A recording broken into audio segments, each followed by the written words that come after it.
Psalm chapter 11 and in verse 3, the Bible says, if the foundation be destroyed, what can the righteous do? That is to tell you, a man can be righteous, can be holy, can be pure, but if there is a foundational confrontation, it can make his ability to be truncated. I have seen so many virgins who have never defiled themselves yet cannot get married. I've seen brothers in church who belongs to choir department, the ushering department, the prayer band department, and still nothing is working. They are putting their best into life, yet see worst out of life. Why? Because there is a powers from their root that is fighting their destiny. Now listen to me. When you have a foundational problems that is confronting your destiny, just praying cannot save you. You cannot fight altar by prayers. You fight altar by another altar. What do I mean? When there is an altar that is fighting you, reporting this altar to God is already ignorance. What do I mean? This altar fighting you are not illegally fighting you. They are fighting you on their right. Possibly in the time past, your forefathers went into covenant with these altars, and today at this point, they are fighting your success, your progress in that family. So you now coming to face God and tell God, break me free from that foundation,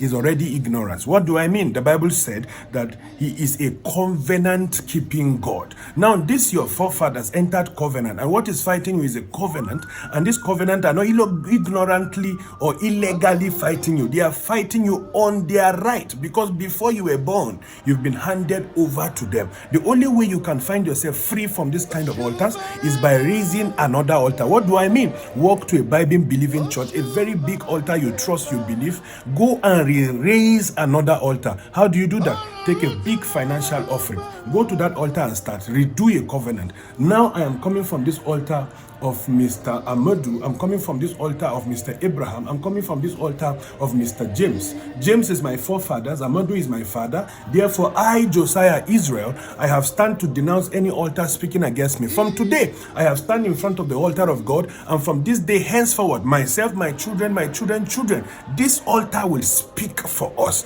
That is the end. When you leave that place, also make a vow that every year you will come back to renew with something. That is why you see some certain rich people, every end of the year they buy 50 bag of rice and share for 50 widows. You don't know their secret in one way or the other. This is more like a renewal of their covenant with God. Some of them is rappers. Some of them, they come back to that same altar and drop huge amount of money. This thing has nothing to do with pastor. You don't even need your pastor to know. You don't need a prophet to know. You can walk to an altar by yourself, between you and God. What is covenant? Because covenant is an agreement between two people or more. You stand before that altar and denounce it and redo another covenant. If you do this for yourself, it will work faster than the prayer you've been praying. Some of you have been praying for 30 years. Oh Lord, break altars, break foundation in my father's house. And then year in, year out, Obi is still a boy. Nothing is working. Because prayer does not free you from altars. You can only silent altar by another altar.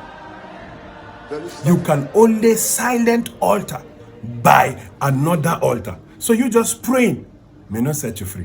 If prayer and fasting make people rich, there will be no poor man in mountain of fire.